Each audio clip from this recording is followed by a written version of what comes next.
Okay, y'all ready to go again?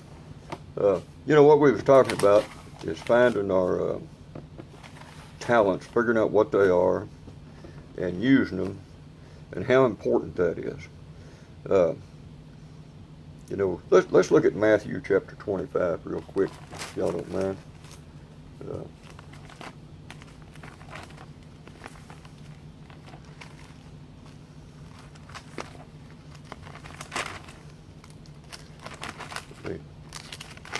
this is not the. I don't intend to try to tell y'all you're going to hell if you don't do this and that and the other. That's not my intention. What my intentions are is to help us to understand how important we are, to the kingdom of God. With this coronavirus going on, you know, we used to think our football players and our movie stars and, all these kind of people are important. And they are. I mean, every person, every soul is important to God. I mean, Jesus died for every one of us. But as we've been going through this, I mean, think about this. The people that we take for granted are so important now. I mean, take like your sanitation workers, the people that haul your garbage off from your house. I mean, they are important. I mean, if they would have all stayed home and not went to work, just think of the mess you'd have piled up around your house now. If the grocery workers had all stayed home and not gone to work,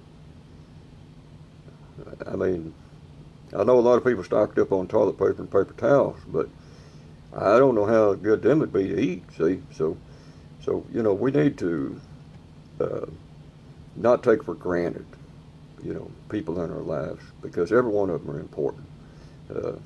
I mean, from the least to the greatest, and even in the church, the least is just as great as the preacher or the elders, shepherds, pastors, whatever you have there. Each and every person is important. Each and every person has something to give to others in some way. I mean, unless you're just totally disabled or mentally not capable or something like that, and then you're still important because now the people have someone that they can serve. See? And each one of these is important. I mean, if none of us had a need, we wouldn't need anybody to serve. If we hadn't been lost in our sins, Jesus wouldn't have had to come and die for us. See? So we're all important, okay? And so let's understand that. But Matthew chapter 25, 14 through 30, let's read it.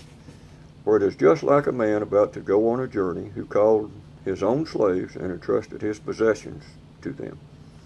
And to one he gave 5 talents, to another 2, to another 1, each according to his own ability. See? He's got the ability. Jesus made sure of that. They have the ability. And he went on his journey. Immediately the one who had received the 5 talents went and traded with them and gained 5 more talents. In the same manner, the one who had received the 2 talents gained 2 more. But he who received the 1 talent went away and dug in the ground, hid his master's money. Now after a long time, the master of those slaves came and settled accounts with them. And the one who had received the 5 talents came up and brought 5 more talents, saying, Master, you entrusted 5 talents to me. See, I have gained 5 more talents. His master said to him, Well done, good and faithful slave. You were faithful with a few things. I will put you in charge of many things. Enter into the joy of your master. The one also who had received the 2 talents came up and said, Master, you entrusted to me 2 talents. See, I have gained 2 more talents. His master said to him, Well done, good and faithful slave. You were faithful with a few things. I will put you in charge of many things. Enter into the joy of your master. And the one also who had received the 1 talent came up and said, Master, I knew you to be a hard man, reaping where you did not sow, and gathering where you scattered no seed. And I was afraid, and went away and hid your talent in the ground. See, you have what is yours. But his master answered and said to him, You wicked, lazy slave. You knew that I reap where I did not sow, and gather where I scattered no seed. Then you ought to have put my money in the bank, and on my arrival I would have received my money back with interest. Therefore take away the talent from him, and give it to the one who has the 10 talents. For to everyone who has shall more be given, and he who shall have an abundance, but from the one who does not have, even what he does have shall be taken away. And cast out the worthless slave into the outer darkness, in that place where there shall be weeping and gnashing of teeth. You see? So, God has given you the ability. If you're a disciple of Christ, God has given each one of us abilities. I mean, it's not like we're out here on our own with nothing. He's given us abilities. He's given us what we need, the supplies we need, in order to be able to produce fruit. So, it's what we do with it, see? I mean, are we going to take it and use it and multiply it? Or are we see? All of this is going to make a difference. Let's look over to John 15.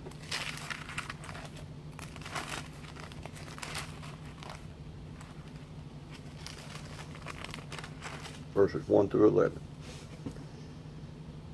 I am the true vine, and my Father is the vine dresser. Every branch in me that does not bear fruit, he takes away, and every branch that bears fruit, he prunes it, that it may bear more fruit. You are already clean because of the word which I have spoken to you. Abide in me, and I in you. As the branch cannot bear fruit of itself unless it abides in the vine, so neither can you unless you abide in me. I am the vine, you are the branches. He who abides in me, and I in him, he bears much fruit. For apart from me you can do nothing. If anyone does not abide in me, he is thrown away as a branch and dries up, and they gather them and cast them into the fire, and they are burned. If you abide in me, and my words abide in you, ask whatever you wish, and it shall be done for you. By this is my Father glorified, that you bear much fruit, and so prove to be my disciples. Just as the Father has loved me, I have also loved you. Abide in my love. If you keep my commandments, you will abide in my love, just as I have kept my Father's commandments and abide in his love. These things I have spoken to you, that my joy may be in you, and that your joy may be made full. See? When we take these talents, these gifts, whatever it is that Jesus has given us, and we use them for the benefit of Christ and for the benefit of others, our Father is glorified. That's what he says right here in verse 8. By this is my Father glorified, that you bear much fruit, and so prove to be my disciples. See, we can't just say, well, I'm a disciple of Christ, and that be true. We've got to show it, see. It's just like we studied over in James chapter 2, you know. We demonstrate our faith by our works. It's not something we just say we have. We demonstrate it by our works. But let's talk about what we can do, what kind of gifts we have, and how we can use them. And I'm sure y'all can probably come up with a lot better ideas than I can, but some I've been thinking about. You know, see, we're in this together, so don't think that I have to do each thing by myself, okay? We're in this together, okay? And let me give you an example of it right here. Let's say somebody was sick, and you want to take them a meal. And you say, well, I have a talent of cooking, and I have time to cook, but I don't have any money to buy the food. Somebody else says, well, I have the money to buy the food, but I don't have time to cook, and I'm not a very good cook anyway. So you see, by the two of y'all coming together, one supplying the food, whatever's necessary, and the other doing the actual work of cooking the food, you're producing fruit. And say somebody else comes along and says, well, I have time to take it to them. Okay, now you've involved three people, see? Okay, or maybe you could all three go together and take it to them, and you could visit this person while you're there, see? I mean, there's a lot of things we can do to work together in producing fruit. This is not a one-man show here. This is everybody, the whole church, working together. It's just like we read there in Acts chapter 2 about these people opening up their homes to people. They're all taking their meals together. You know, now think about this. One person may have a home big enough for other people to stay in, but maybe they don't have enough food to feed everybody. Somebody else may not have a home big enough, but they have money to buy food. See? I mean, now think about that. Maybe somebody needs a ride to the doctor. One person says, well, I have time to take them, but I don't have money for gas.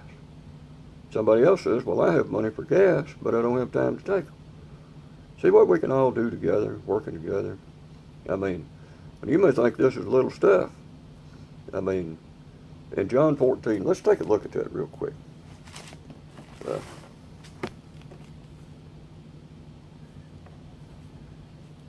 Let's see, where do I want to start here? I'll start in verse 7. If you had known me, you would have known my Father also. From now on you know him and have seen him. Philip said to him, Lord, show us the Father, and it is enough for us. Jesus said to him, have I been so long with you, and yet you have not come to know me, Philip? He who has seen me has seen the Father. How do you say, show us the Father? Do you not believe that I am in the Father, and the Father is in me?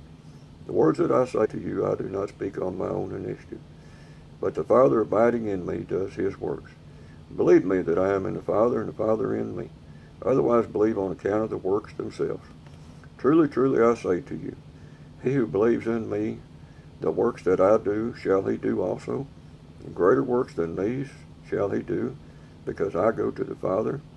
Whatever you ask in my name, that will I do, that the Father may be glorified in the Son. Okay, that's fair enough right there. See, Jesus says that the works he does, we can do greater works. Now, I'll tell you what, I struggled with that verse right there for a good while. What can I do greater than Jesus? Well, it's a matter of who's judging your works. I mean, if you have somebody that's been out somewhere and they haven't had a drink of water in 2 or 3 days, and you hand them a glass of water, it's just like you handing it to Jesus. Now, to that person's way of thinking, you've done a great work. You've done a great work. If somebody hadn't eaten in 2 or 3 days, and you give them something to eat, a great work. See, you've done. You don't need comparing what you've done to what somebody else has done, or what somebody else's abilities are compared to yours. Don't say, well, I can't do as much as that person. No. What you're doing, what you're able to do, is extremely important. Extremely important. I mean, it may not seem like a big thing to you, but the one that's receiving that, it may be a great thing to them. I mean, when you take somebody to the doctor, that may not seem much to you. So, well, I just went and picked them up and drove them to the doctor. I didn't have nothing else to do anyway. Well, to that person that needed to go to the doctor, that's a great thing. Or maybe you went and picked up somebody's medicine and took it to them. That's a great thing for that person if they're not able to get out and go get it themselves. I mean, if you go clean somebody's house for them when they're sick or somebody's disabled or whatever, that may not seem to be a great thing to you, but it is to them. I mean, think about these things. We all have important things to do. Every one of us are important. And I'm going to tell you something. I got a glass of water sitting here. Yeah. Now, if I stick my finger in there, I pull it out. You can look in that water if you could see it. There's not a hole there. There's not a hole there. I mean, you can't look at that until I stuck my finger in there. But I left part of me there. Part of my DNA is in that glass of water. Anything you touch, anything you do, any word that comes out of your mouth in the hearing of somebody else, you've left your DNA. You've left something behind, okay? I mean, that's going to last beyond you, okay? Now I'm going to tell you about a brother I had in the church that passed away here a while back, named Chuck Shue. Now that man, I tell you what, his DNA is still flowing. Uh, I mean, I've known him for 24 years or so since I've been in the church. But he come down with ALS, Lou Gehrig's disease. Now Chuck was a good servant in the church. I mean, a very good servant in the church. I mean, always had a smile on his face. And he got this Lou Gehrig's disease. And it worked on him so much that he finally got to where he couldn't eat, he couldn't speak, but he was still serving. I mean, he had a little electronic thing he would write notes on. And he would go around on Sunday mornings and make sure whoever was there that was going to serve in the church some capacity, make sure they was there and they was going to do their service. If not, then he'd find somebody to take their place and everything, until he got so bad a shape that he couldn't do that anymore. I mean, and he resigned as a deacon because he didn't feel like he could serve anymore. But I'm going to tell you something, the man still served. The man still served. He never lost his smile. And when he lost his voice, when they'd be singing, I'd look over at Chuck. His lips would still be moving. He's trying to sing. And I told him one day, I said, Chuck, I said, have you ever walked in front of the church to say a prayer? I said, even though I wouldn't be able to hear you, I would amen that prayer. Even though I couldn't hear a word come out of your mouth, because I know your heart, Chuck. I mean, you are a true disciple of Christ.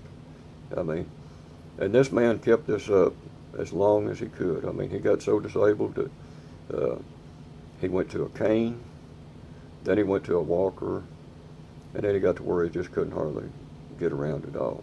I mean, but the man, I'm telling you, he inspired me. He inspired a lot of people. I mean, and just like I took that finger out of that water, my DNA is still there. Chuck's DNA is still with me and with a lot of other people, because we seen how he served, how he suffered. And so physically he may be gone, but he's not gone. He's not gone. He's still serving in the church. I mean, he's with the Lord now, but he's still serving in the church, because as long as we remember him, he's making an impression on us. No matter what we have to suffer, no matter what we go through, because we knew Chuck, we're going to go through it, and we're going to continue to serve just as long as we can. And he's just one of many. I mean, I've seen many. And, I mean, people like that have inspired me. And they drive me to keep looking for what else I can do. What else can I do? What can you do? What can we do together? If we all come together and work together, figure out what each one's talent is and how we can use them together. I'll tell you something. There's nothing that can't be done for the glory of God, because Jesus has given us the talents. He's given us the ability, and we can do so much in the kingdom of God. But one can't do it all. One should not do it all. We are when we become a disciple of Christ, God adds to the church. We're no longer individual people. We're one body. We're all in this together. We can all work together and do great things. Great things. Whether that's a large group or a small group. Like I say, one can do something, two can do more, three can do even more. And as the numbers grow, so will the service to God. But we all need to be disciples, learn what our talents are, and learn how to use them. And God will be very pleased. You know, over in Acts, and we're going to come to this a little bit later, there were some deacons appointed because a little problem had come up with the Grecian widows. And, you know, making sure they had their food supplies that they needed. So the apostles appointed some men to take care of that. And so that was their duty. They had the talent, And so they was doing this. Well, then other problems come up, and the church was scattered. And see, they done their job so well, Jesus had given them other talents. And you find Stephen, he's strong in the Lord, strong in the faith, strong in the Spirit. He goes off preaching. Well, he winds up, he gets stoned to death. But I'm going to tell you something. Before he died, he said, Father, forgive them. They do not know what they're doing. He says, Jesus, receive my spirit. And he had a vision of Jesus standing at the right hand of God. Okay? Let me tell you something. We're all going to die at some point, if the Lord doesn't come back first. But to have that vision of Jesus standing at the right hand of his Father to receive your spirit, how much more could you ask for? How much more could you? I mean, you couldn't ask for any more than that. Now, there's another named Philip. He goes off, and you'll find him on the road, and he comes to an Ethiopian eunuch, and he teaches him from book of Isaiah, chapter 53. And the Ethiopian eunuch says, there's water. What prevents me from being baptized? So they get out of the chariot. They go down in the water. Philip baptized him. The Ethiopian eunuch went away rejoicing. All of a sudden, Philip is gone to Samaria. He's still. See, because he took that one talent that Jesus gave him to be able to see after the needs of the Grecian widows. He used it, and Jesus multiplied. And I'm telling you, the church didn't just grow. God just wasn't adding just a few. God was multiplying the church. He was multiplying. See, we're talking major growth in the church. I mean, the church is always going to have problems, okay? It's always going to have problems. I mean, when you have new disciples that don't really know what they're supposed to be doing or what their talents are, there's a lot of confusion, see? So we need to help them find their talents and figure out how to use these talents, even if we have to link up in groups to do this, you know, whether it's 2 or 3 or whatever it may be. It doesn't matter. We can all work together for the good of God. See? I mean, so let's take a little time, think about what your abilities are. What do you have that you can share with somebody else? I mean, whether it's time, it's money, it's talent. I mean, if you can cook, if you can go visit with the sick, maybe go sit with somebody that's grieving the loss of a loved one. You know, it's like here about a little over a year ago, the church asked me if I'd start a jail ministry. And I thought about that. I said, let me think about it, pray about it. So I did. And I told them, I said, look, I said, I don't want to do this by myself. I said, if I start this, I want it to continue. I said, I need somebody to go with me. Well, I wasn't getting no volunteers, but there's one man I asked. He said, no, I don't think so. I asked him that on a Sunday morning. Sunday evening, he come back to me. He said, man, I don't know why, but he says, I'll do it. I'll do it. I'm in. I said, okay. I said, now, you don't have to teach or nothing. I'll just like to have somebody go with me. No, I can't teach. Okay, I'll just like to have somebody go with me. So we start this. I tell you, this man fell in love with it quick. I mean, he really enjoys it. Well, after several weeks, I told him, I said, Ted, I said, if you ever decide you want to teach, I said, let me know. I said, you can teach. So he thought about it, and he said, well, let me try it next week. See, Ted had an ability. He had a talent that he didn't know he had. So we started, I let him teach some. We'd kind of take turns, but we'd teach together. And I'm telling you, the man he still has talent that, you know, it's amazing. And us working together, I mean, it's awesome. Now, I'm just waiting on them to open jail back up so I can get back in there. I mean, I miss doing that. I mean, that's something I truly love doing. I mean, but in the meantime, I'll do what I can because I truly believe Jesus has given me a talent of teaching and encouraging, and I have to use it because I don't want him to take it away from me. I mean, and Jesus has given you a talent. He's given you a talent, at least one. I don't know how many, but I know he's given you at least one. And he's given you the ability to use it. So let's see what we can do about that. I mean, if y'all got any ideas, comment them to me or whatever. Let's see what we can do that we can all work together for the glory of God. So I'm going to wrap this up now, and I truly appreciate y'all. I mean, I feel better now than I did when I started this morning because I've got my mind off of me and on Christ. And thank y'all. I appreciate y'all. And again, I thank you veterans and you that are still serving. I thank you, even the sanitation workers, whatever your job is, whatever you're doing. Thank you. Okay, I'll talk to y'all next time. Bye.